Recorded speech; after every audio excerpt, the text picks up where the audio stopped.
ये जो मकड़ी है, मकड़ी को भी गुरु बनाया है, शहद बनाने वाली मक्खी को गुरु बनाया है। शहद बनाने वाली मक्खी से सीखा है, वो जगह जगह का रस लाती है और शहद बनाती है। उसका विचार क्या रहता है, चांदनी रात जब होगी, चंदा पूरे खेलेंगे चंदा, तब चांदनी के प्रकाश में मीठा मीठा शहद खाऊंगी।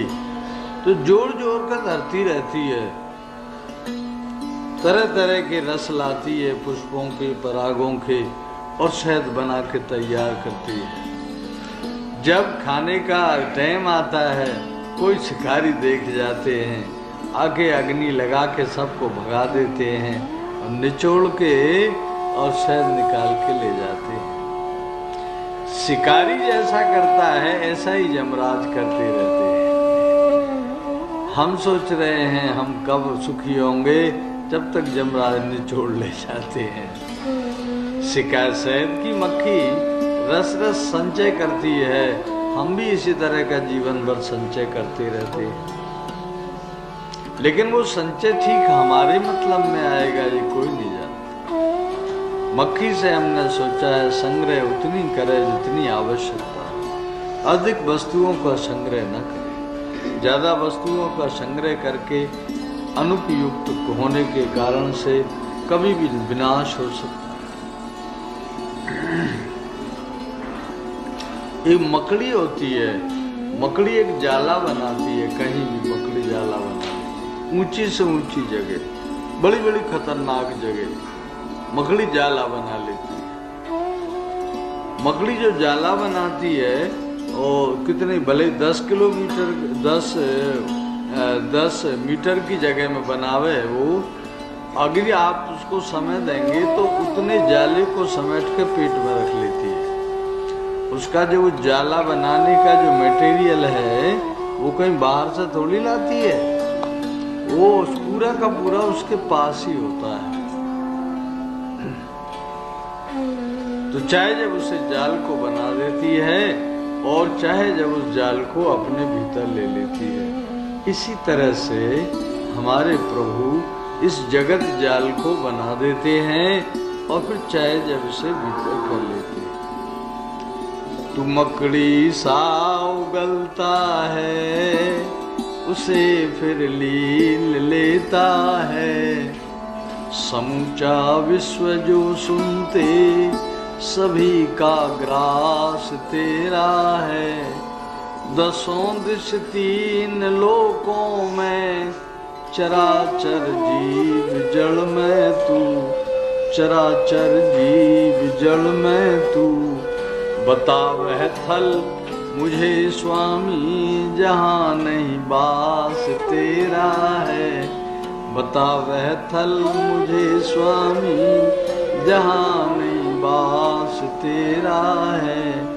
इसे उद्धार कर स्वामी किए विश्वास तेरा है। शरण में आ पड़ा अब तो प्रभु ये दास तेरा है। मकड़ी जैसे अपने जाले को बाहर करके भीतर कर लेती है, उसी तरह से हमारे जगदाधार प्रभु इस जारे जगत जाल को अपने भीतर रख लेते हैं और जब चाहते हैं तब इसे बाहर भी कर देते हैं। तो जगत जाल के रचयिता हैं और जगत जाल के संगरता हैं। ये मकड़ी की भांति की लीला है। पूर्ण नाभि मकड़ी को ही कहते हैं। एक पेशकत नाम का कीड़ा होता है, कहीं भी कोने में मट्टी का घर बनाता है। मट्टी का घर बना के और उसमें एक छेद रखता है। फिर घूमते घूमते कोई पतंगा मिल जाता है उसको छोटा सा, उसे पकड़ लेता है और पकड़ के उस घर में रखा देता है और उसे मट्टी और लगा देता है ऊपर, जिससे वो भाग ना सके। थोड़ा सा उसमें छेद रखता है जिससे वो भीतर घुट के मर ना जाए। फिर उसके मट्टी के ऊपर उसके मुंह पे ये पैर हिलाता रहता है और गुनगुन गुनगुन गुनगुन कुछ गीत गाता रहता है। वो जो भीतर में पकड़ा हुआ जो कीट है वो इसका ध्यान करता रहता है, क्योंकि ये पकड़ के लाया है, दुश्मन है, इसका वो ध्यान करता रहता है, इसी का वो गुनगुन गुनगुन शब्द सुनता रहता है। तो वो ध्यान की परंपरा से और वो शब्द की परंपरा से वो जो भीतर पकड़ा हुआ कीट है वो इसका बच्चा बन जाता है। इसके ये ऐसे ही बच्चा होता है। इसकी श्रेणी में इनके यहाँ सामान्य बच्चों का सृजन नहीं है। भावनाओं से ये बालक बनाता है। तो वो जब समय आता है कोई, तो उसमें वो फूट जाता है वो घर पूरा का पूरा, और वो जो भीतर कीट है उसमें पंख भी हो जाते हैं, तब तक ये फौरन उड़ जाता है। जैसे उस कीट ने ध्यान करते करते और उस शब्द का मनन करते करते तत्स्वरूपता को प्राप्त कर ली, उसका स्वरूप बना लिया, उसी प्रकार से कृष्ण का ध्यान करते करते उनकी मधुर मुरली का नाद भावनाओं में लाते लाते हम स्वयं भी कृष्ण जैसे हो जाते हैं। तो निरंतर, क्योंकि तदनुकार वृत्ति हो जाने से तदनुकृति हो जाती है, इसलिए उनकी अनुकृति में हम हैं। सौभाग्य से वृंदावन है, जमुना जी मिल गई हैं, देह भी मनुष्य का मिल गया है, गुरु जी भी मिल गए, सब कुछ तो मिल गया। न देह माध्यम सुलभम सुदुर्लभम प्लवम सुकल्पम गुरु कर्णधारम मयानुकूलेन नवस्वतेरितम पुमान भवाब्धिम न तरेत सात्मः। हे प्रियोद्धव, भगवान कृष्ण ने 24 गुरुओं का आख्यान सुना के उद्धव से बोले, ये शरीर जो मिला है प्रियोद्धव, ये प्रभु को प्राप्त करने के लिए सुलभम सहज मिल गया है। देवन को दुर्लभ नर देही, सो तेने सहज ही पाई। मन भाई निधि पाई, सो क्यों जान बूझ बिसराई। ये जो मनुष्य का देह है सुलभम सहज मिल गया है। सुदुर्लभम आसीत, बड़ा दुर्लभ था, सहज मिला है। प्लवम सुकल्पम, ये संसार सागर है। गुरु कर्णधारम, इसमें गुरु जी कर्णधार हैं, मन खेवैया हैं। और मेरी अनुकूलता रूपी वायु मिल रही है। मयानुकूलेन नवस्वतेरितम, मेरी अनुकूलता रूपी वायु मिल रही है। आप समझ रहे होंगे, अनुकूलता की वायु चल रही है निरंतर। आप वायु चल रही है तब तक ये नहीं कह सकते कि परमात्मा हम पर प्रसन्न नहीं है। प्रसन्न नहीं होंगे उस दिन वायु चलना बंद हो जाएगा। राधे राधे। वायु चलती है, श्वास ले रहे हैं, जीवित हैं, इसका अर्थ है हमारे ऊपर लाली लाल की अपार कृपा है। मयानुकूलेन नवस्वतेरितम, मेरी अनुकूलता रूपी वायु चलती रहती है। ये सब अच्छे संयोग पाके भी जो मनुष्य पार नहीं उतरना चाहता, भव सागर पार करने का प्रयास नहीं करता, स आत्महा, वो अपने आप का हंता है, अपने आप का हत्यारा है, अपने आप की मार रहा है। आत्महंता, कभी अगर आपका विचार हो कि मैं कुछ खा के मर जाऊं, कुछ मार के मर जाऊं, ऐसा कभी नहीं करना चाहिए। जो अपने आप को मारता है वो सारे विश्व को मारने का अपराधी होता है। राधे राधे। जीने में आनंद है, मरने में कोई आनंद है। आजकल कई रंगदार जल्दी से जल्दी मर जाने के लिए बड़े उत्सुक होते हैं। वो जीवन के मूल्य को नहीं समझ रहे, वो थोड़ी सी कुछ चीजों को ही जीवन मान बैठे, थोड़ी सी लिप्साओं की पूर्ति के लिए ही अपना सर्वस्व माने। पर जीवन जैसी कीमती चीज कोई और दूसरी नहीं। और क्या जानना चाहते हो उद्धव? मैं जानना चाहता था प्रभु, ज्ञान, कर्म और भक्ति, ये तीन जो योग हैं, इनमें सर्वश्रेष्ठता आप किसको देते हैं? तब भगवान बोले, सारे संसारियों के लिए, परम कल्याण के लिए मैंने तीन योग मैंने वर्णन किए हैं। ज्ञानम कर्म च भक्तिश्च नोपान्योस्ति करेचित। सारे जगत के कल्याण के लिए ये तीन योग मैंने प्रमुखता से वर्णन किए हैं। ज्ञान योग ज्ञानियों के लिए है, कर्मयोग कर्मयोगियों के लिए। कर्मयोग में आते हैं हम सब लोग कर्म में। कर्मयोग कर्मयोग के लिए है, और भक्ति योग सबके लिए है। भक्ति योग में कोई अलग अलग विधाएं नहीं है। एक जगह माता देवहूति भगवान कपिल कह रहे थे, भक्ति योगो बहुविधो मार्गैर भामिनी भाव्यते। भक्ति योग बहुत प्रकार का है। हाँ, किसी को रोने से मिलते हैं, किसी को नाचने से मिल जाते हैं, किसी को कुछ देने से मिले हैं, किसी को कुछ खो जाने से मिले हैं। ऐसे भक्ति योग की बहुत सी विधाएं हैं, पर सारी विधाओं में भगवान में मन लगाना ही भक्ति योग है। तो कौन मन लगाएगा? बाबा जी लगाएंगे? नहीं, गृहस्थी भी लगा सकते हैं। ब्राह्मण लगाएंगे? नहीं, शूद्र भी लगा सकते हैं।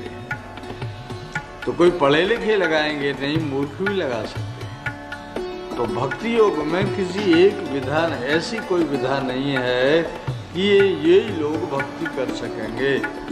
क्या कहूँ, गोस्वामी जी ने तो यूँ कही है, भक्ति स्वतंत्र सकल गुण खानी। भक्ति बिल्कुल स्वतंत्र है और गुणी गुण है, इसमें दुर्गुण का कोई नाम नहीं। भक्ति स्वतंत्र सकल गुण खानी। राव भक्त से हरेर महद गुणा।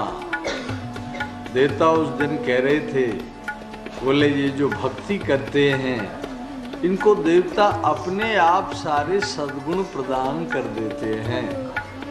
तत्र समासतेश्वरा। तो देव जिस भक्ति तत्व के हृदय में आने से समस्त गुणों को आप ही भर देते हैं हमारे हृदय में। इसलिए हम सब लोगों को भक्ति की ओर चलना चाहिए। भक्ति में सबसे बड़ी तत्व की बात है उपासना। राधे राधे। हम दूर हैं, वो दूर हैं, हमारी आसन दूर है, उनकी आसन दूर है। अब उनसे कहें आसन खिसका के जरा इधर को आ जाओ, ये तो जल्दी नहीं जमती है बात। तो वो तो भाई सरकार ठहरे, हम अपनी आसन को खिसका के उस तरफ ले जाएं। उप समीपे आसनम यस्मिन। समीप में आसन को खिसका के लाने का नाम उपासना है। ये जो उपासना है इससे भक्ति तत्व पुष्ट होता है। भगवान के सिंहासन बना रहे हैं, भगवान के मंदिर में बुहारी दे रहे हैं, भगवान को उठा रहे हैं, भगवान को नहवा रहे हैं, भगवान को भोग लगा रहे हैं, भगवान को शयन करा रहे हैं, भोजन भगवान को बना रहे हैं, सब्जी भगवान को ला रहे हैं। तो जितनी क्रियाएं हैं इस उपासना योग में सारी की सारी भक्ति में आ जाती है। तो ये जो उपासना है ये बड़ी सुंदर है। इस उपासना के अंतर्गत ही मंदिर आते हैं। मंदिर जैसी कोई पवित्र जगह नहीं है। मंदिर निर्गुण होता है।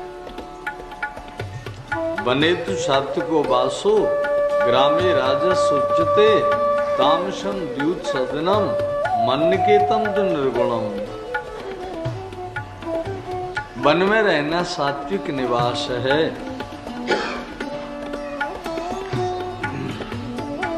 गांव में रहना रजोगुणी निवास है। जहाँ जुआ खेली जाती हो, जहाँ अभक्ष भक्षण अपेय पान किया जाता हो, वहाँ जो रहता है वो तमोगुणी निवास है। और मेरा जो मन निकेतन, मेरा घर तो उद्धव बिल्कुल निर्गुण है। तो ये तत्व समझ रहे होंगे आप। मंदिर में अगर किसी गुस्सा आए तो गुस्सा मत कीजिएगा।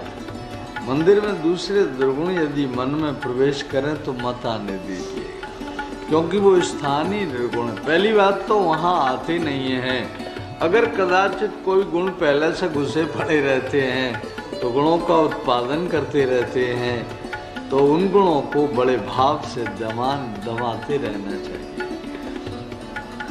मन के तम दंड, तो मंदिर निर्गुण स्थल है, मंदिर निर्गुण स्थल है। मंदिर अच्छा बनाना चाहिए, मजबूत बनाना चाहिए। मंदिरम कार्य दृढ़म, कोई जरूरी नहीं हमारे बच्चे हमारे अधूरे मंदिर को पूरा कर देंगे, कोई जरूरी नहीं है। इसलिए अपने हाथ से ही सारे कार्यक्रमों को पूरा करे। मंदिर जब बनावे तो भगवान के फूल कहाँ से आएंगे, पत्ती कहाँ से आएंगी, फल कहाँ से आएंगे, सुंदर बगीचा उद्यान वगैरह बनावे। मंदिर जब बनावे तो मंदिर में ठाकुर जी की जो प्रतिमा लावे, उसमें ये भाव न रखे जयपुर से लाया हूँ 50,000 खर्च हुए। फिर ये भाव लावे अगर ये मुरलीधर हैं तो वृंदावन से कृपा करके पधारे हैं, और यदि ये धनुषधारी हैं तो अवध से कृपा करके पधारे हैं। मैंने किया है, इस तरह के अहंकार को इसमें स्थान नहीं देना चाहिए। ऐसा मंदिर बनावे। हनुमान हैं, गरुड़ हैं, ये सब उनके जो पार्षद गण हैं भगवान के, उनके भी स्थान बनावे। देखो भाई उद्धव, मंदिर जब बन जाए, भगवान जब विराजमान हो जाएं, तब उनमें ये संदेह नहीं करना चाहिए नवाता हूँ, पता नहीं ये नाना स्वीकार किया कि नहीं किया, फूल चढ़ाया इन्होंने स्वीकार किया कि नहीं किया, भोग लगाया पता नहीं इन्होंने पाया कि नहीं पाया।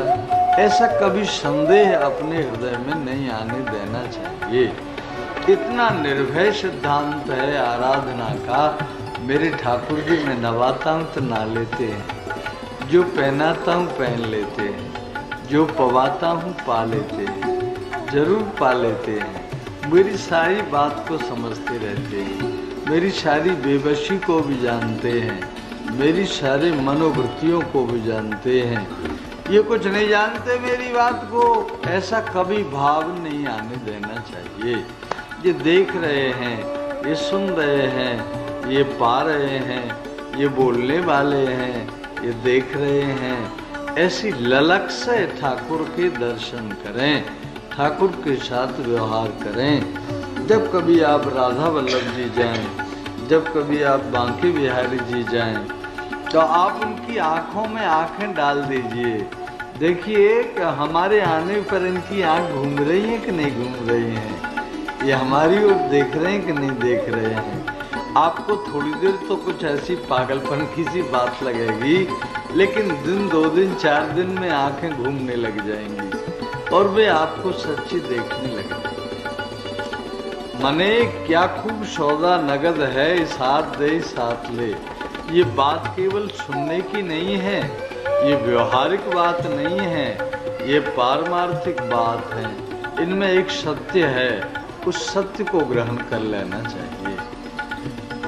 तो भगवत प्रेमियों, ये उपासना की बात कहते कहते भगवान कहते हैं मैं खा रहा हूँ, पी रहा हूँ, देख रहा हूँ।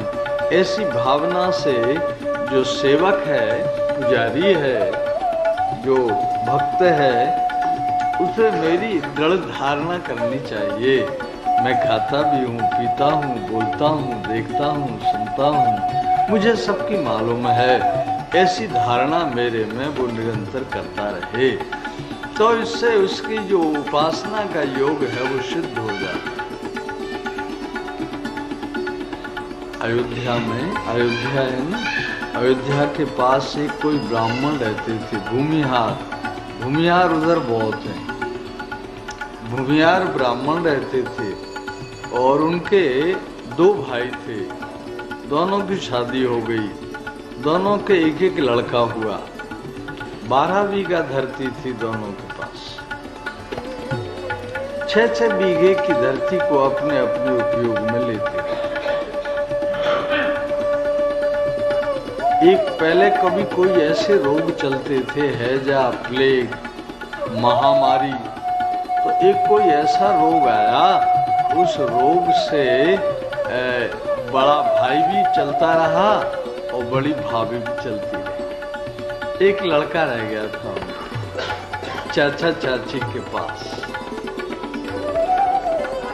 चाचा चाची का विचार था, महामारी पड़ी, अगर ये और मर गया होता तो 12 बीघा पूरी की पूरी धरती हमको हो गई होती। ये दुष्ट कैसे जिंदा रह गया, इसको हम मारे। तो जरा जरा से कसूर पे उसकी पिटाई करते थे, चाचा भी चाची। गांव वाले लोग सब मनोवृत्ति समझते रहते थे। गांव वाले लोग बोले एक दिन, बोले तुम्हें मालूम है एक बात? क्या? ये चाचा चाची जान से मारना चाहते हैं तुम्हें। तुम जिंदगी चाहो तो भाग जाओ। अच्छा, कहाँ जाऊंगा भाग के? मुझे भागना भी तो नहीं आता। कहीं चला जा, ये पास में अयोध्या, यहीं चला जा। वो चला आया भाग के आया तो ये कनक भवन में पहुंचा। कनक भवन में सरकार की आरती हो रही थी, घंटे घड़ियाल बज रहे थे, बहुत लोग खड़े थे। ये भी खड़ा हो गया, जैसे सब खड़े थे ये भी खड़ा हो गया। सब स्तुति करके प्रणाम किया, प्रणाम करके सब लोग महंत जी को प्रणाम करने गए, ये भी चला गया। प्रणाम करके महंत जी ने नई शकल का लड़का देखा। बोले कहाँ रहते हो? ये अमुक अमुक गांव में रहता हूँ, यहाँ मैं आज भाग के आया हूँ। मेरे पिताजी समाप्त हो गए, मेरी माँ भी समाप्त हो गई। चाचा चाची बड़ी पिटाई करते थे, देखो कैसा मारा है, देखो ये कैसा मारा है। मैं भाग के आया हूँ मरने के डर के मारे। महंत जी बोले नहीं, रो मत, रो मत, रो मत। सबके माँ बाप होते हैं। हाँ, कहाँ होते हैं बाबा? ये जो मंदिर में बीच में बैठे हैं ना, पिताजी तो हैं ही, और जो बगल में वो गोरे गोरे से हैं ना, वे चाचा जी हैं। और वो बाईं ओर जो विराज रही हैं वो माता जी हैं। ठीक। और वो सामने पूंछ वाले बैठे हैं ना, भैया हैं वो। ठीक, पक्की जम गई, पक्की जम गई। अब प्रथा भी मिल गए और सब मिल गए, परिवार मिल गया, बड़ा खुश हुआ। 2 दिन 3 दिन टिकल पाए, फिर बोला महाराज जी मैं किसान का बच्चा हूँ, बिना परिश्रम के भोजन करना में मुझे लज्जा लगती है, मुझे कुछ बंदगी बता दीजिए, मैं बंदगी बजाता रहूं, सेवा बताइए। महंत जी बोले किसान का बच्चा तो गाय चराया कर, ठीक ले जाएगा, इस और जंगल है, इस और ले जाएगा। बड़े सवेरे उठ के गाय ले जाना, रोटी बासी ले जाना, वही जंगल में खाना, शाम को आना, फिर ताजे भोजन करना, एक क्रम बन गया। संयोग बस एक दिन एकादशी आ गई, आती रहती है 15 दिन के बाद। एकादशी आ गई, लाओ भंडारी जी टिक्कड़ दे दो। अरे आज टिक्कड़ नहीं, एकादशी है। देखिए आप भी एकादशी कर लीजिए, छाया में बैठे रहते हो, हमें तो धूप में गायों के पीछे घूमना पड़ता है, भूख लगती है बड़े जोर से। तो भाई टिक्कड़ तो आज एकादशी की वजह से नहीं है। अच्छा तो आटा दे दीजिए, हम वही बना लेंगे। ठीक है, आटा दे दिया, 2 आलू दे दिए, वही बना लेंगे। वो आटा ले गया, जंगल में जाके गायों से जब निवृत्ति हुई तो नदी का जल लाया और किसी पत्थर के टुकड़े पर आटा साना और कंडे वंडे बीन के अंगा सेके 4 अंगा सेक के तैयार हुए, आलू भून के तैयार हुए। इसे याद आई उस दिन गुरुजी ने कंठी पहनाई थी, गुरुजी ने कान फूंक के मंत्र दिया था, तब यूं कही थी भोग लगाए बगैर मत पाना। तो अब मैं भोग कहाँ लगाऊं, मंदिर तो दूर है। फिर गुरुजी ने कहते कहते ये भी कहा था तुम जहां भोग लगाओगे राम जी वहीं पाने पहुंच जाते हैं, तो मैं यहीं क्यों ना भोग लगा दूं, वे आएंगे जरूर। तो ये भोग लगाने लगे। राजा राम आओ, घनश्याम आओ, इस दीन का भोग लगा जाओ। राजा राम आओ, घनश्याम आओ, इस दीन का भोग। बहुत देर हो गई गीत गाते, अब तक नहीं आए तो खिसिया खिसिया के बोलने लगे और झुंझला झुंझला के बोलने लगे। खा के आप तो सो गए होगे, यहाँ तो भूखे मर रहे हैं, जल्दी आ जाओ ना। राजा राम आओ, घनश्याम आओ, इस दीन का भोग लगा। राम जी आज वहाँ सुनते सुनते चल पड़े सिंहासन से उठ के। सीता जी बोली कहाँ जा रहे नाथ, कहाँ जा रहे हैं आप? बोले बच्चा भगत का भोग लगाने जा रहे हैं। आप अकेले कैसे जाएंगे, मैं भी चलूंगी। तो माता जी संग आ गई। वे देख रहे थे, बोले हाथ तेरी का, माता जी को बेकार ले आए। अरे हम अकेले को बुला रहे थे, यहाँ अंगा तो 4 ही सेके हैं, 2 वो पा जाएंगे, 2 वो पा जाएंगे, हम तो ऐसे ही रह जाएंगे। अकेले बुलाए थे, 2 आ गए, कोई बात नहीं आने दो। जो आए झट एक स्वाफी बिछा दी, बिराजो प्रभु। फिर वे जो अंगा सेके थे और फोड़ के उन 2 के बीच में लैन कर दी। सीता जी बोले ये क्या है, ये क्या कर रहे हो? बोले माता जी लैन के उधर के 2 आपके हैं, इधर के 2 मेरे हैं। ठीक, पाके और बड़े आनंद से चले गए। 15 दिन बाद फिर एकादशी आ गई। ये एकादशी कोई बात होती थी, क्योंकि और दिन तो बने बनाए टिक्कड़ मिलते थे, भोग लगे लगाए मिलते थे, कोई परेशानी नहीं। फिर एकादशी आई। अब की बार फिर आपने वैसे ही, भंडारी जी राम जी आते हैं, सीता जी आती हैं, थोड़ा आटा ज़्यादा दे दीजिए। देखो राम जी को खाली बिना मीठे का भोग लगाते हैं, गुड़ की डेली भी दे दीजिए। तो वहाँ से सामान ले आए अधिक, फिर यहाँ बनाया, बना के तैयार हुआ, फिर गीत गाया। जो गीत गाया तो राम जी महाराज आए, सीता जी आई। जब चलने लगी तो लक्ष्मण जी बोले मैं भी चलूंगा आज तो। हनुमान जी महाराज बोले मैं ये अकेला यहाँ क्या करूँगा नाथ, मैं भी चलूँगा, सेवक तो साथ चाहिए। तो हनुमान जी भी आ गए। ये देख रहे थे, बोले हो जब भी आते हैं यूनिट बढ़ा बढ़ा के ला रहे हैं। देखो ना माता जी को ले आए, अब की बार इनको ले आए, इनको भी ले आए। खैर आने दो।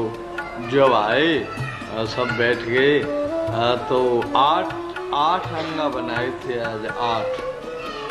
8 के 4 के बीच में रेखा खींच दी। हनुमान जी बोले ये क्या है? बोले उधर की 4 आप सबकी हैं, इधर की 4 मेरी हैं। ठीक, सब ने बड़े अनुराग से भोग लगा के और चलने लगे। तो ये बोले एक बात कहूँ प्रभु आपको, हमको गैया भी चरानी पड़ती है और इतने सारे भोजन बनाने में बड़ी परेशानी है। तो यदि माताजी थोड़े पहले आके बना लें तो कोई हर्ज है? नहीं कोई। ये चाचा जी कुछ और सब्जी अब्जी की व्यवस्था कर लें तो कोई हर्ज है? नहीं कोई व्यवस्था। ये जो पूंछ वाले भैया हैं ये थोड़ा लकड़ी वकड़ी कंडा वंडा की व्यवस्था करें तो कोई हर्ज है? बोले कोई हर्ज नहीं।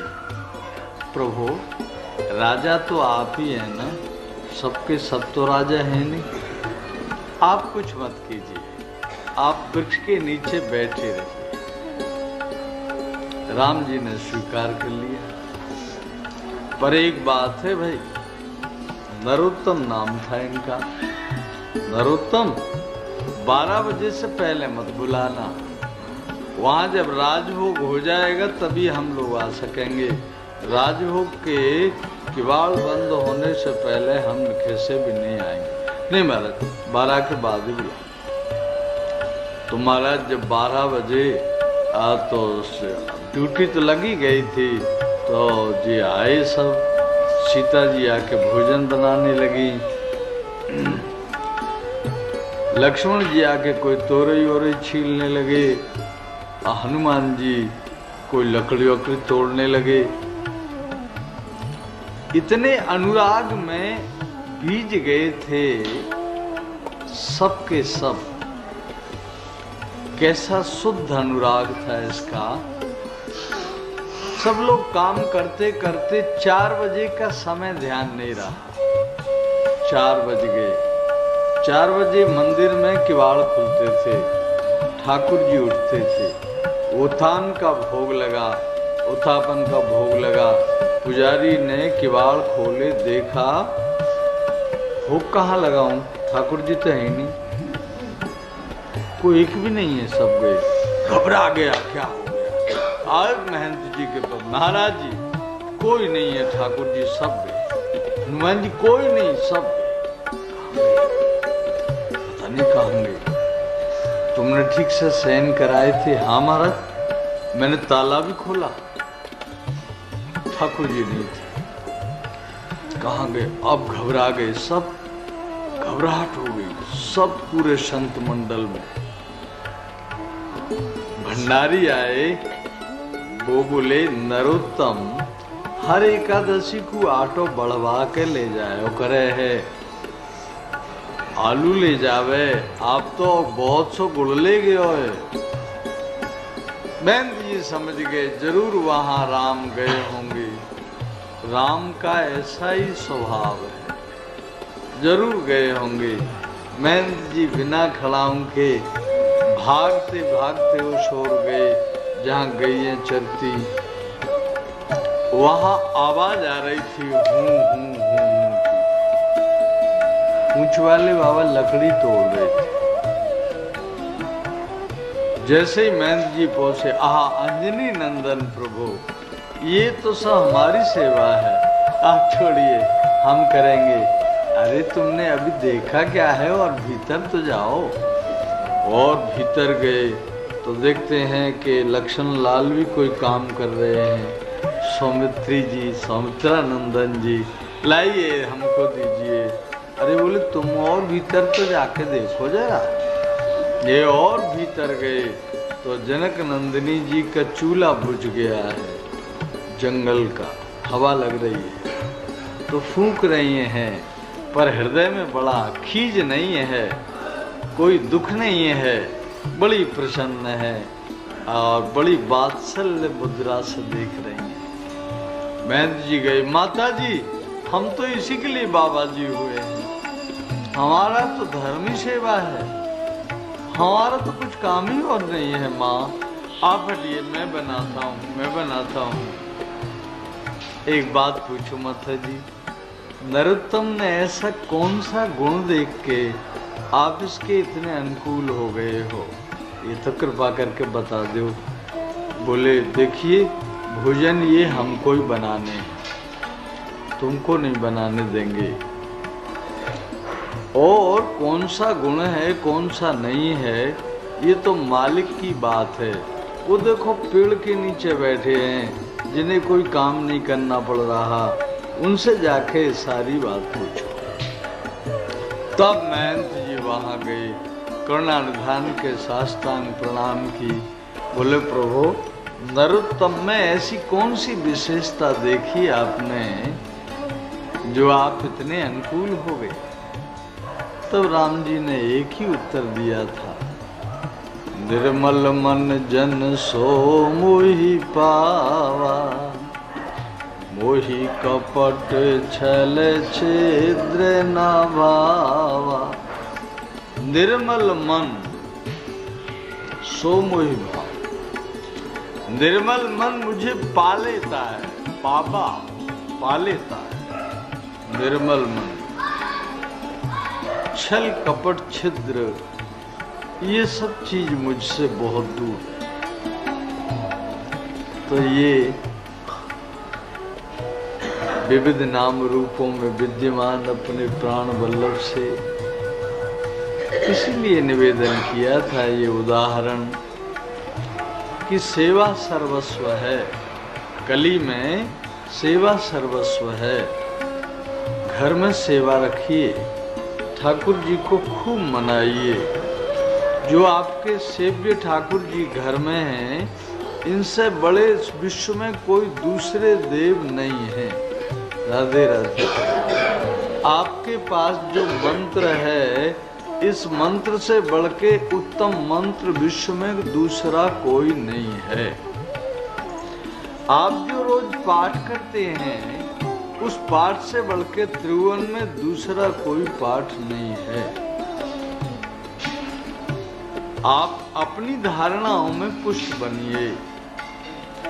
ये अच्छे, वो अच्छे, वो अच्छे, वो अच्छे, वो अच्छे, जगह जगह देखने में आनंद नहीं है।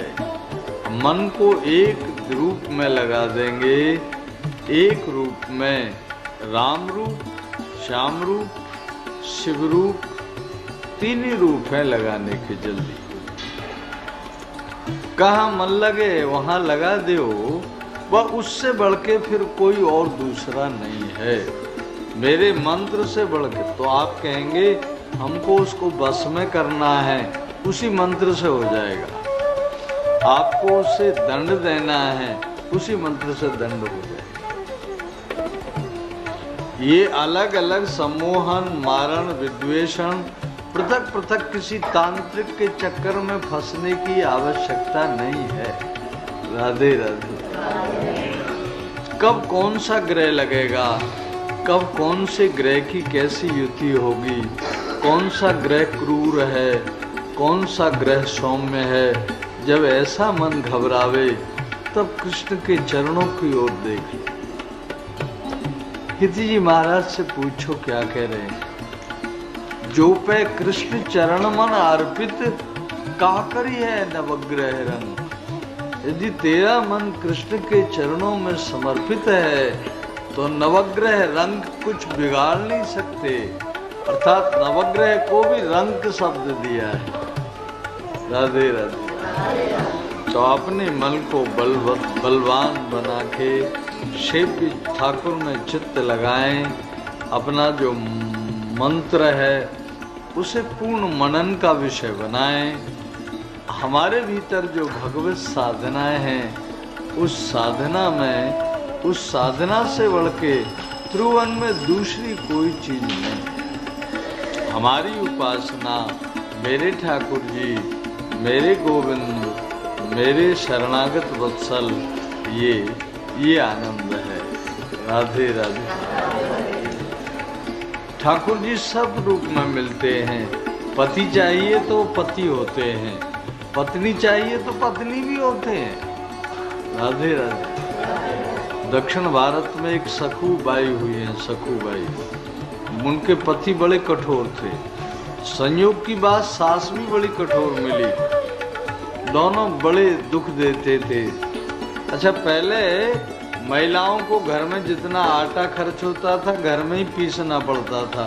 पहले बाजार में कोई फ्लोर मिल नहीं होते थे, तो सखू को घर का सारा आटा पीसना पड़ता था। एक दिन आटा पीस रही थी। आटा पीसते पीसते गोविंद की ध्यान आ गए। गोविंद गीत बन के आ गए। गोविंद गीत गाने लगी। गाती गाती उनकी शामिल घन की छवि हृदय में आ गई। सखी का मुठिया बंद हो, नाज डालना बंद हो। कुछ आटा पड़ा है चक्की में, कुछ नाज रखा है, ये समाधिस्थ हो, ये अनुभव में छुआ गई। प्रभु ने सोची आज इस पर बड़ी मार पड़ेगी, आटा पिसेगा नहीं, समय पर रोटी बनेगी नहीं, तो बड़ी भारी दुर्दशा में पड़ेगी। मैं सखू बन के इसका काम क्यों न कर आऊं? तो प्रभु सखू बन गए। वो पति के हाथ धुलाए, पति को भोजन पर था, और दिन रोज नखरे मारता था, कभी नमक तेज, कभी मिर्च तेज, कभी ये तेज, रोज अकड़ता भोजन करते हैं। आज तो बड़ा स्वादिष्ट बना है। माँ, अरे माँ, हाँ बेटा, आज तेरी बहू ने भोजन क्या अमृत बनाया। आज तो इसने अच्छी लग रही है, आज इसने बड़े मन का काम किया है, पति को प्रसन्न कर दिया। प्रसन्न करके वो कहीं चले जाते थे काम को, वो चले गए। उधर सकू की वो भाव की समाधि खुली। हाँ, आज तो बड़ी मार पड़ेगी, आटा भी नहीं पिसा है, पहले सासू जी को प्रणाम करे आऊं। तो गई, जाके बोली माता जी क्षमा कीजिए, क्या हो गया, आज थोड़ी देर हो गई, काहे में आटा नहीं पिस पाया। क्या कह रही है तू? आज तो मधुसूदन भी इतना खुश होके गया है जितना खुश पहले कभी नहीं हुआ, तेरी तारीफ करके गया था। सखू की आंख भर गई। शायद मधुसूदन को प्रसन्न करने के लिए मधुसूदन ही आ गए होंगे, उनके बिना और मनोवृत्तियों को साधने वाला कौन? मैं ये निवेदन कर रहा था आपके पावन चरणों में,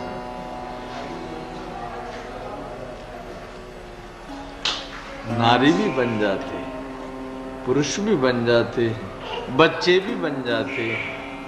इसलिए तो हम लोग बड़े खुले दिल से कहते हैं, तुमेव सर्वम मम देव देवा, तुम ही सब हो मेरे प्यारे। ये कृष्ण भगवान ने उद्धव जी महाराज के लिए उपासना योग बताया। उपासना योग में हम उनकी तरफ चलें, हम उनकी तरफ चलें, जैसे अपने निवास कलकत्ता की ओर चलते हैं, इसी तरह से हम अपने असली निवास भगवत चरणों की ओर चलें। जैसे काम हो जाने के बाद हम सब निवास की ओर भागते हैं, उसी तरह से अब यहाँ आके हम उनके चरणारविंद की ओर भी चलेंगे। रहेंगे कहीं भी, लेकिन उनके चरण हमारे समीप रहेंगे, उनका चिंतन हमारे समीप रहेगा। राधे राधे। तो सद्भाग्यवान बंधुओं, सद्भाग्यवती बहनों, भगवान कहते मल्लक्षण मिमम कायम लब्ध्वा मद्धर्म मास्थिता आनंदम परमात्मानम आत्मस्थम संपेति माम। तुम अपने भीतर की भीनी हुई भावनाओं को समेट के आप अपने आप ही धर्म में आस्थित हो जाओ और परमानंद को प्राप्त कर लो। राधे राधे। अपने ठाकुर जी, अपने मंत्र, अपनी क्रिया, उसमें मन लगाओ। यदि आप हनुमान चालीसा का पाठ करते हैं तो कम नहीं है। राधे राधे। यदि आप द्वादशाक्षर मंत्र जपते हैं, ओम नमो भगवते वासुदेवाय, तो कम नहीं है। यदि आप कुंज बिहारी का नाम जपते हैं तो कम नहीं है। राधा वल्लभ लाल का मंत्र लिए हैं तो कम नहीं है।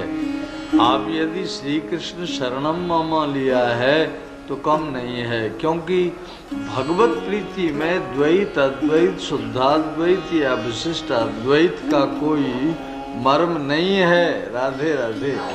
ये तो वहाँ उनके समझने के लिए दृष्टिकोण है। राधे राधे।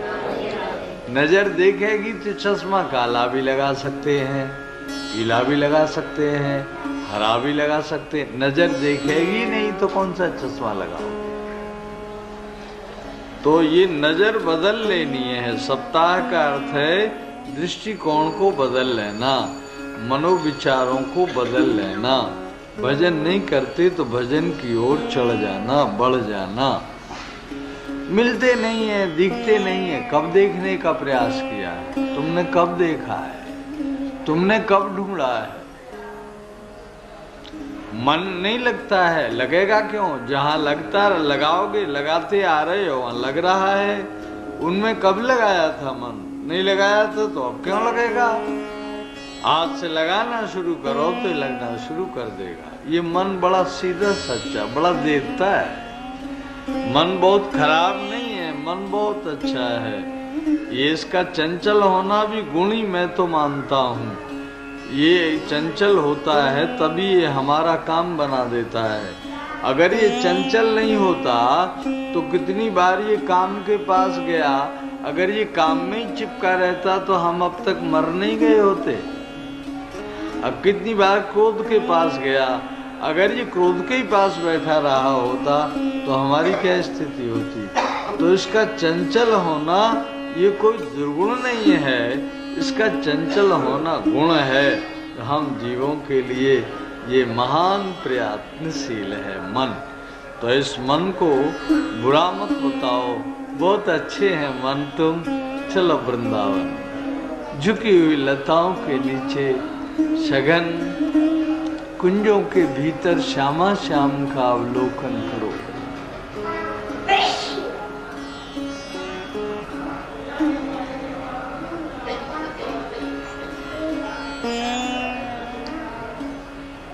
श्यामा श्याम अगाध रस सिंधु। वृंदावन में नित्य हैं, आज हैं कल नहीं परसों नहीं, ऐसा कुछ सदा है, सदा के लिए है, नित्य है। चंद्र मिटे दिन कर मिटे, मिटे त्रिगुण विस्तार। दृढ़व्रत श्री हरिवंश को मिटे न नित्य। ये नित्य स्वरूप है, ऐसे ही देखत रहो। जन्म सुफल कर मानो, प्यारे की भांति भांति के प्यारे, जुगल किशोरे जानो। छिन्न टरो पल होहु नहीं तोत, रहो एक ही तन। श्री हरिदास के स्वामी श्यामा कुंज बिहारी, रनमन रानो रनमन रानो। अरे सुन, आज इन दोन पैबल जाइए, आज इन दोन पैबल जाइए। क्यों? रोम रोम सो छवि बरसत है, निर्खत नैन अघइये। आज इन दोन पैबल जाइए, आज इन दोन पैबल जाइए। नारायण या गौर श्याम को ये निकुंज बसाइए। राधे राधे। नारायण या गौर श्याम को ये निकुंज बसाइए। वही बात है, आनंदम परमात्मानम आत्मस्थम समुपैति मां। जो अपने भीतर समझ बैठा है और जो बाहर जो प्रगट सेवा, ये प्रगट सेवा कहलाती है। तो जो बाहर प्रगट सेवा है, कभी जब हाथ पैर बिल्कुल चलना बंद कर देते हैं या लकुआ जी आ जाते हैं, कभी बुढ़ापे में लकुआ जी आके मार जाएं, सबरा शरीर अकड़ जाए, तो ये तो काम नहीं करेंगे। लेकिन सेवा करते करते जो हृदय में इनको बैठा लिए हैं वो एक बात है। तो नारायण या गौर श्याम को ये निकुंज बसाइए। तो बांके बिहारी जी का रोज दर्शन करके कभी ऐसा भी समय आ सकता है जब हम वहाँ नहीं जा पाएंगे, तो उन्हें रोज रोज देख देख के अपने हृदय में सिंहासन पर विराजमान कर लेना चाहिए। और विराजमान करके जब हम प्लेन में चलें और कहीं प्लेन एक्सीडेंट की स्थिति में आ जाए तो तुरंत वहां कुंज विहारी का स्मरण करेंगे, तो वे हृदय में रहेंगे, वे तुरंत कोई व्यवस्था बना लेते, तुरंत। आप सुन ही चुके हो पीछे, नमा आश्चर्य कर्मणे, इतने जल्दी आश्चर्यजनक कृपा करने वाला त्रिभुवन में कोई दूसरा नहीं है। तो कृपा सिंधु को निरंतर हृदय में रखना।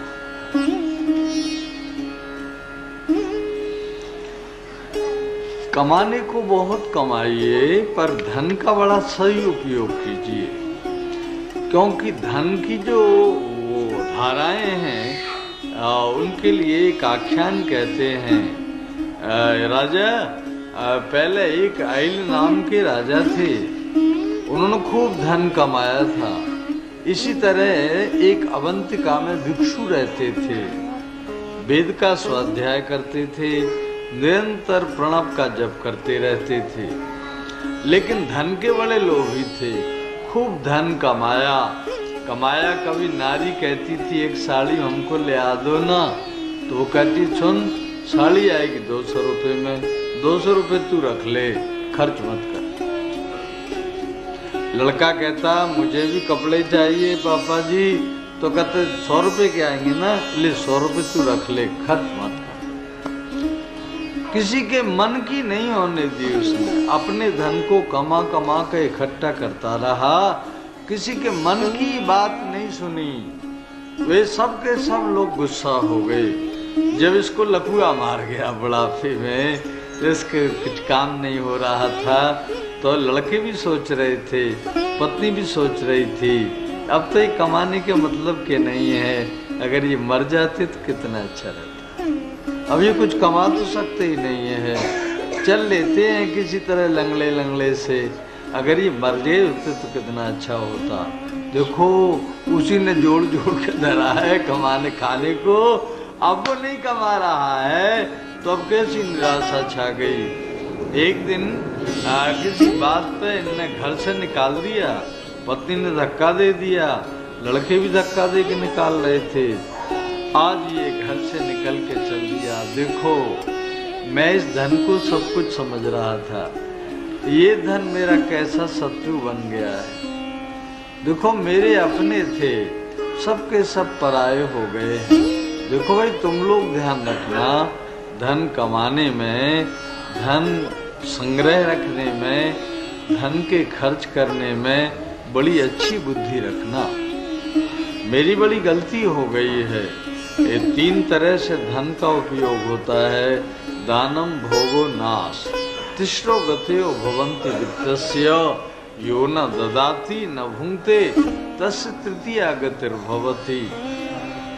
दान भोग और नाश, या तो धन का दान कर देना उत्तम होता है, दान नहीं करें तो फिर खुद भोग लेना अच्छा है, और भोग भी नहीं होता तो नाश हो जाता है। तो दान भोग और नाश ये 3 क्रियाएं हैं, जो देता भी नहीं है भोगता भी नहीं है, तो तीसरी क्रिया किसी तरह उसका विनाश हो जाता है। इसलिए वो आधी धोती तो पहन रखी थी, उनने आधी धोती ओढ़ रखी थी, फटी हुई थी धोती नीचे भी ऊपर भी। एक बांस लिए था, अच्छी लठिया किसी ने छोड़ी नहीं, बच्चों ने छीन ली। फटी सी एक बांस की कबंची लिए थे सहारे के लिए। बच्चे हल्ला मचाते आ रहे थे, पागल आयो पागल आयो पागल आयो, पत्थर मार रहे थे, गालियां दे रहे थे, थूक रहे थे और लघु शंका कर रहे थे, पर ये किसी को कुछ कह नहीं रहा था। ये कह रहा था ये पत्थर ये हाथ में लगा है, हाथ का देवता इंद्र है, ये पत्थर की चोट इंद्र को लगेगी, मुझे क्या है। कितना ज्ञानी हो गया। इन्होंने मेरी आंख में मार दी है, आंख का देवता इसका सूर्य है, इसका चंद्र है, तो सूर्य इसका जवाब देंगे, मैं जवाब देने वाला हूँ। इतना शांत हो गया, इतना व्यवस्थित हो गया। जब तक धन में रहा तब तक ये बुद्धि नहीं आई। जब वो उसकी बुद्धि को पकड़ने वाले मूल कारणों का विनाश हुआ, तब इसको चेतना आई और इसको ये ज्ञान आया कि यहाँ कोई ले नहीं रहा, कोई दे नहीं रहा, ये सब खेला कुंज बिहारी का है। कुंज बिहारी खेलते रहते हैं, ये सब लीला उनकी है। और क्या है? और कुछ भी नहीं है, शून्य। तो सद्भाग्यवान बंधुओं, परम भागवतो, भगवत जनों, भगवान कृष्ण के मुखारविंद से इतने अमृतमय वचनों को सुन के उद्धव जी महाराज ने चरणों में प्रणाम किया। उद्धव जी महाराज बोले, आपने मेरे अंधेरे हृदय में ज्ञान के दीपक के प्रकाश से मेरे हृदय में छप छुपी हुई चीजों को स्पष्ट कर दिया है। बत्ती चली जाती है तो यहीं की चीज यहीं नहीं दिखती है। तो बत्ती कोई चीज लाके थोड़ी रखती है, जो चीज जहां रखी वहीं रखी रहती है। बत्ती गई तो सब चीज गई, सब चीज गई। तो चीज कोई गई थोड़ी होती है, सब वहीं की वहीं होती है, पर आलोकन नहीं होता उसका। तो वो प्रकाश क्या करता है? जो बत्ती आई सब चीज वहीं की वहीं दिख गई। तो प्रकाश ने लाके कोई चीज नहीं रखी, अंधकार ने कोई चीज हरण नहीं की है। तो ये क्या है? ये अपने आप ही स्वतः होते रहते हैं। तो जब प्रकाश होता है तो हृदय के सारे अंधकार दूर हो जाते हैं। मेरा हृदय प्रकाशित हो गया, उद्धव कहते हैं। मैं प्रणाम करता हूँ। भगवान बोले, मेरे द्वारा सुनी हुई इन अमृतमयी बातों को चाहे जिसको मत बता देना, ऐसे को बताना जो गुरु चरणों में पूर्ण निष्ठा रखता हो। ऐसे को बताना जो अपने प्राप्त हुई हुई बातों को बड़े हृदय से, बड़ी तन्मयता से धारण कर सके मन में। अच्छा उद्धव, इसी को सुनाना जिसके मन में वैराग्य आ रहा होवे। इसको सुनाना जिसको मुझसे मिलने की लालसा लग रही हो। ऐसे को न सुना देना, चाहे जहाँ मत फैला देना, धूल में मत मिला देना। मेरी इन बातों को बड़े हृदय में कीमती की तरह से रखना। हरवंश जी कहते हैं, ये तो हृदय की मणि है, मणि। हृदय संपुट सन्मनिर्नाहा, ये हमारे हृदय की मणि है। जो ज्ञान की बातें, भगवत प्रीति की बातें, भगवत मिलन की बातें, ये मणि हैं। इन मणियों से अपने हृदय को निरंतर प्रकाशित रखेंगे। ऐसे सुखदेव जी भगवान बोले, उद्धव तुम यहाँ से चले जाओ। गच्छोद्धव मयादिष्टो बदरी आश्रम ममाश्रमम, तुम बद्री का आश्रम चले जाओ, मेरा घर है वो। मद आश्रमम, मेरा आश्रम है, तुम वहाँ चले जाओ। तत्र मत्पाद तीर्थोदे स्नाम्योप्यम शनै शुचि, मेरे चरणों से निकले हुए गंगा जल से तुम परम पवित्र होते रहो, तुम बड़े सुखी हो।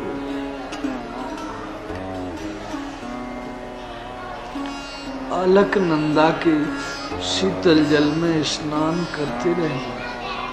ज्ञान विज्ञान संयुता, ज्ञान विज्ञान संयुता। ज्ञान क्या? मैं उनका दास। विज्ञान का, अब कैसे उनकी दासता को स्वीकार करूं? एक भौतिक विज्ञान होता है, एक आध्यात्मिक विज्ञान होता है। ये आध्यात्मिक विज्ञान है, वो भौतिक विज्ञान है जिससे प्लेन हवाई जहाज चलते हैं, वो भौतिक विज्ञान है। तो ये जो आध्यात्मिक विज्ञान है भाइयों बहनों, वो भौतिक विज्ञान की विविध चेष्टाएं हैं, लेकिन आध्यात्मिक विज्ञान से शून्य भी नहीं होना चाहिए। तो मेरे ज्ञान विज्ञान को तुम अपने पास रखोगे ना, तो तुम्हें कुछ भी व्यापेगा नहीं।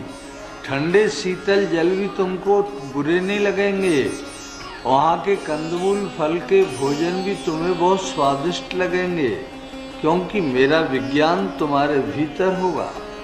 विज्ञान में बहुत बड़ी शक्ति है।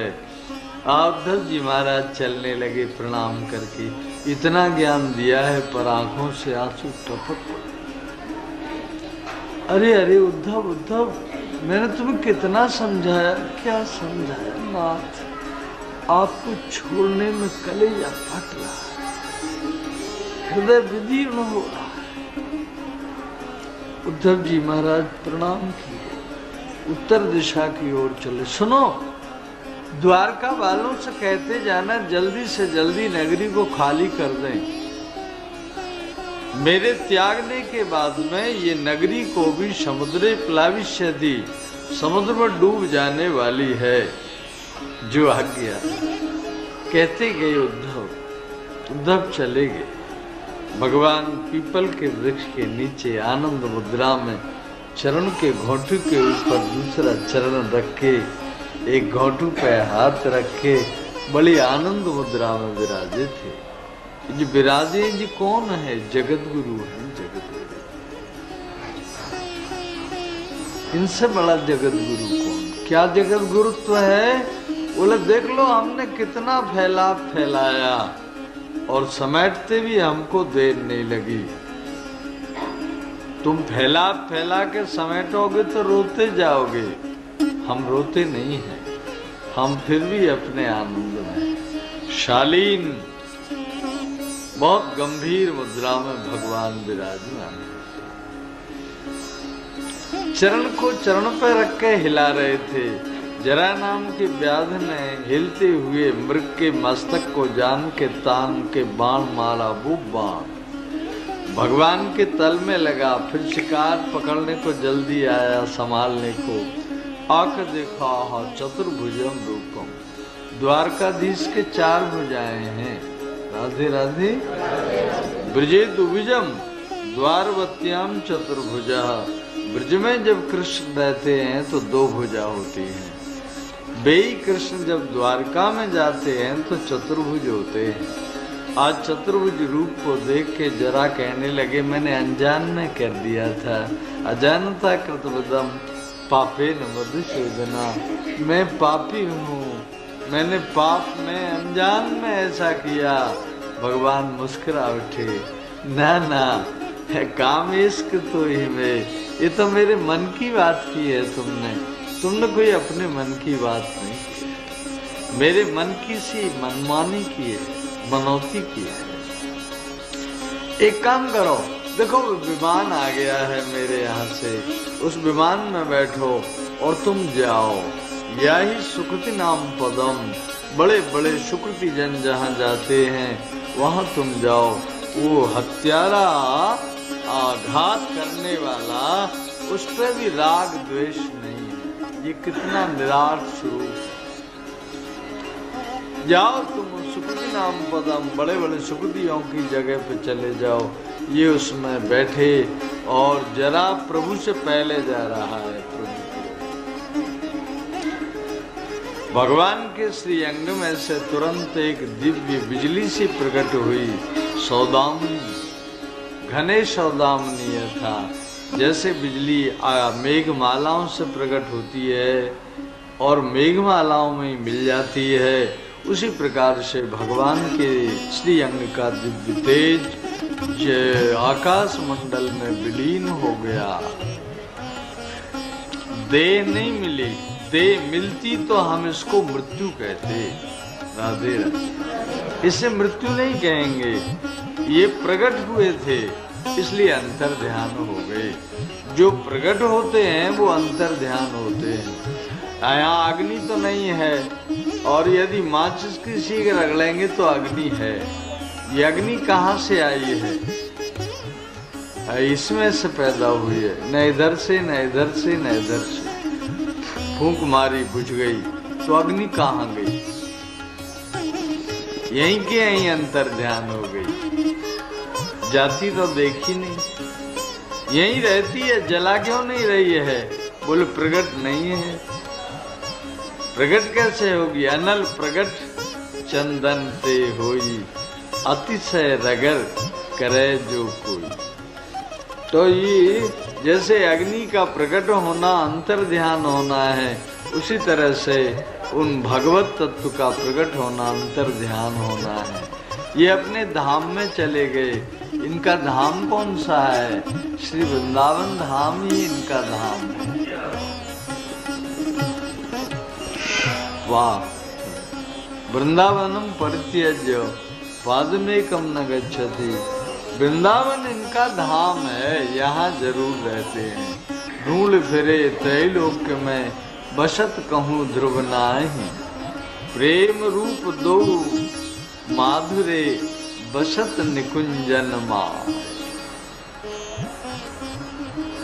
वृंदाटवी प्रकट मनमत कोट मूर्ते रानंद कंद। वृंदाटवी में वो तत्व स्पष्ट है, इसलिए नित्य धाम वृंदावन है। तो वृंदावन भी कीर्तनीय है। जैसे कृष्ण का नाम लिया जाता है, वैसे वृंदावन का भी कीर्तन।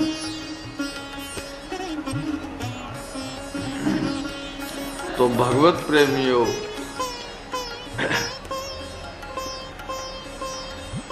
जहां प्रभु विराजे थे वहां थोड़े से फूल मिले थे और अंतर ध्यान। भगवान हैं कहाँ? धाम में। ये धाम कौन सा है? ये आपका जो कलेजा है ना, हृदय, इस हृदय में रहते हैं हमेशा। इनका नित्य धाम आपका हृदय है, आपके हृदय में सदा रहते हैं। तो जब कभी ढूंढना होवे तो अपने हृदय में बहुत जल्दी मिलते। इनका नित्य धाम हृदय और प्रगट धाम श्री वृंदावन सिद्ध। हे राजा परीक्षित, मैंने तुम्हें भगवान के रुचिर अवतारों की कथा सुनाई। इनके बाल चरित्रों को, इनके पौगुण्य चरित्रों को, इनके युवा चरित्रों को, इनके विविध चरित्रों को जब भी कभी कोई प्रेमी जन सुनेंगे, उनके मन उनके भगवत चरणों में लगेंगे। इतनी बात नहीं है, भक्तिम पराम परमहंस गतौ लभेत। पराभक्ति तो प्राप्त होगी और परमहंसों जैसी वृत्ति होगी। बोलो कृष्णचंद्र भगवान। राजा परीक्षित पूछने लगे, गुरुजी भगवान के जाने के बाद फिर पृथ्वी पर शासन कैसे हुआ? तब सुखदेव जी महाराज बोले, पुरंजय राजा हुए, बारद रथ हुए, नंदीवर्धन आदि हुए। प्रज्ञोत संज्ञा कहलाती थी इनकी सबकी। इसके बाद में फिर ये कथा हो रही थी, इसलिए अब भविष्य काल की क्रिया में बहुत से राजा लोगों का अलग अलग नाम उल्लेख किया गया है। आगे जाके फिर एक नंदी राजा नंदीवर्धन का राज जाता है। इस नंद वंश को समूल नष्ट करने के लिए एक चाणक्य नाम के ब्राह्मण होंगे, वो नंद वंश को समूल नष्ट करके मौर्य वंश को अभिषिक्त करेंगे। उस समय प्रजाओं का मन रजोगुण और सतोगुण से युक्त होगा। उसके बाद में फिर ये धीरे धीरे करके युग कलयुग की ओर बढ़ेगा। कलयुग और अधिक हो जाएगा और ज्यों-ज्यों कलयुग आगे बढ़ेगा त्यों-त्यों इसके विलक्षण गुण हो जाएंगे। दिन अपने आप में बुरे कहलाएंगे, रात्रियां भी भयानक हो जाएंगी। कभी भी कोई किसी के प्रति कुछ भी कर सकने वाले हिम्मत वाले लोग होंगे। सद उत्साह समाप्त हो जाएंगे, असद उत्साह बढ़ जाएंगे। स्त्री पुरुष में कोई विभेद नहीं होगा, जब मन में आया तभी वर्ण कर लेंगे और कोई वेश नहीं दिखाई देगा। ब्राह्मण कौन, वैश्य कौन, शूद्र कौन, ऐसा कोई पृथकत्व नहीं होगा।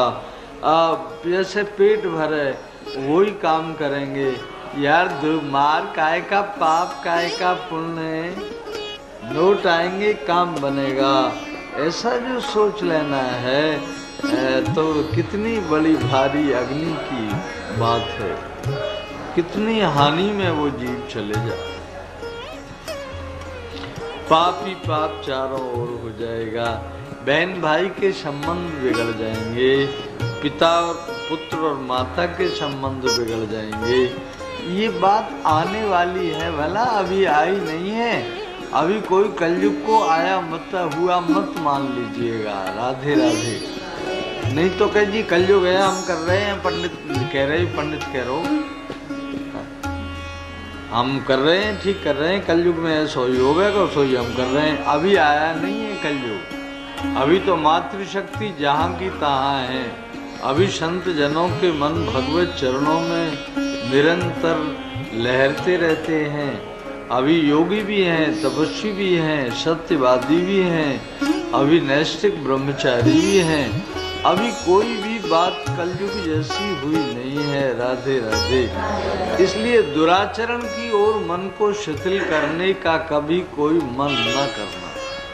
राधे राधे। सदाचार ही जीवन है, सदाचार ही प्रगति है, सदाचार ही सर्वस्व जीवन का क्रम है। तो मेरे अनुरागी भाई बहन इस सदाचार की ओर निरंतर बहुत ध्यान देंगे, क्योंकि सदाचार की बात अब प्रचार में नहीं आ रही है। अब तो जो भी उपदेश टेलीविजन देता है या रेडियो देता है, उपदेश उनसे बढ़िया दूसरा कोई नहीं, सब बेकार हो गए। राधे राधे। तो मैं यूँ कहूँगा, रोज रोज सत्संग करते रहिए, पुस्तकें पढ़ते रहिए और भागवत ले आइए, एक अध्याय रोज पढ़ते रहिए। इस प्रकार के क्रम से जब आप आगे बढ़ेंगे तो फिर निश्चित रूप से आप इस भागवत की सप्ताह का बड़ा आनंद पाएंगे। इन कथाओं को सुखदेव जी महाराज राजा परीक्षित के प्रति कह रहे थे। हे राजा परीक्षित, और क्या सुनना चाहता हो? तुमने जो जो प्रश्न किए थे, मैं बीच बीच में सबको सुनता भी गया और उनको समाधान भी करता गया। गुरुजी, आपने मुझे आज भागवत नहीं सुनाई है, पोथी नहीं सुनाई है, पुराण नहीं सुनाए हैं, किताब नहीं सुनाई है, तो श्रावितो यच्च में साक्षात साक्षात अनादि निधन ओ हरि। आपने मुझे आज साक्षात अनादि निधन हरि सुनाया। भागवत किताब, पोथी, पुराण व्यवहार नहीं है, शुद्ध परमार्थ है। भगवत चरणार बिंदों तक लगने की एक बहुत सुंदर अवलंबन है। तो राजा कहते हैं आपने मुझे हरि सुनाए। हरि को सुन के, हरि को देख के, हरि को जान के, हरि का मनन करके मैं हरि मैं हो गया हूँ। और गुरुजी, तक्षक का डर नहीं लग रहा है, बिल्कुल मृत्यु का भी कोई भय नहीं है। मुझे आपने ऐसा अमृत पिलाया है, अब मृत्यु से भी कोई डर नहीं है। ऐसे कह के गुरु जी के चरणों में प्रणाम किया। राजा परीक्षित गंगा जल लाए, सुखदेव जी महाराज के चरण धुलाए, फिर उस चरणामृत को लिया और फिर राजा ने बड़े विधि विधान से श्री सुखदेव जी महाराज की राजोपचार से पूजा की।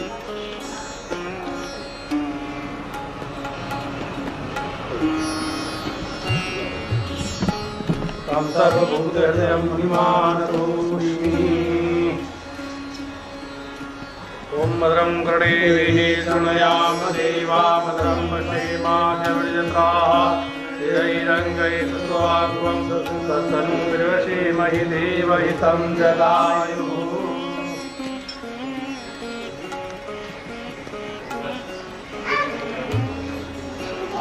आदित्या वशवो रुद्रा। ॐ स्वस्ति न इन्द्रो वृद्धश्रवाः, स्वस्ति न मुखा विश्ववेदाः स्वस्ति नस्तार्क्ष्यो हरिः अग्निजुह्वा मनवः सूरचक्षुषो विश्वेनो देवा अवसाकमन्यः भद्रं कर्णेभिः शृणुयाम देव भद्रं पश्येमाक्षभिर्यजत्राः स्थिरैरङ्गैस्तुष्टुवागवं तन्तनु निर्वशेमहि देवहितं जदायुः भवन्ति मानो मध्यानि सदायुसन्तो। वचन के अनुसार आसन पर बैठे, पूर्व की ओर अग्रभाग किए, कुशा की आसन पर बैठे। जो ध्यान बताया था गुरुजी ने सारा अपने ध्यान में लाए और ध्यान में लाके अपने मन को कृष्ण में चुप्त कर दिए। तक्षक नाग आए, उन्होंने दंश मारा, इनके अंग से ज्योति निकली, आकाश में लीन हो गई। थोड़ी देर में विमान आए, विमान में परीक्षित बैठे, बड़े अनुराग से भागवत का ध्यान हो रहा था, विमान से जा रहे थे। श्री कृष्ण गोविंद हरे मुरारी हे नाथ नारायण वासुदेव। श्री कृष्ण गोविंद हरे मुरारी हे नाथ नारायण वासुदेव। श्रीमान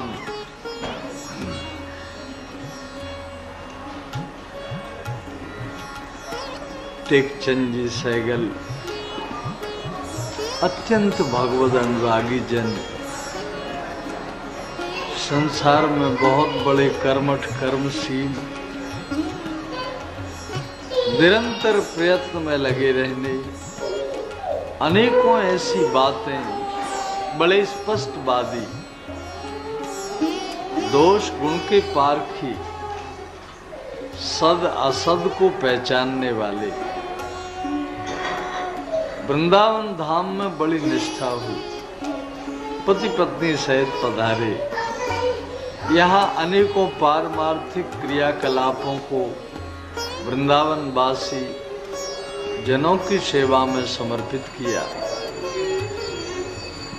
अस्पताल जैसे कामों को, देने लेने जैसे कामों को उन्होंने अपने जीवन में बड़े शद का आश्रय ग्रहण किया।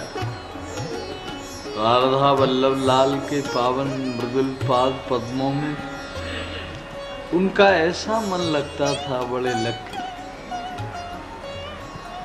पीछे पीछे उन्हें भगवत अनुभूतियां होने लगी थी। कई बार कोई बात पूछने की बात आती मन में तो वहां पहुंचते, पहले फोन से पूछ लेते आप कब मिलेंगे, फिर उस समय पहुंचते, बड़े शिष्टाचार। इतने बूढ़े थे, मुझे लगता था मैं इनके बच्चा सा हूं, लंबे चौड़े भी काफी थे, तो मुझे लगता था मैं इनका बच्चा सा हूं, पर कितना आदर करते। तो कभी ये मुझे इस प्रश्न का उत्तर मैं भूल जाऊंगा, मुझे लिख दीजिए। ऐसे कई उनके उसमें लिखे हुए पर्चे भी होंगे, पूछते रहते।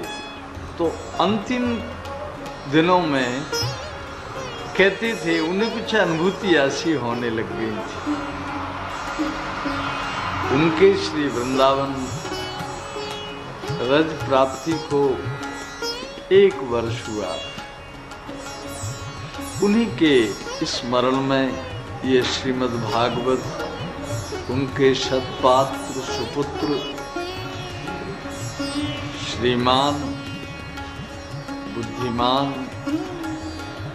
प्रज्ञावान श्री रमेश जी, श्री प्रेम जी, श्री बलवीर जी, श्री सतीश जी सब पत्नी सहित आके इस आनंद का वृक्ष आरोपित किया।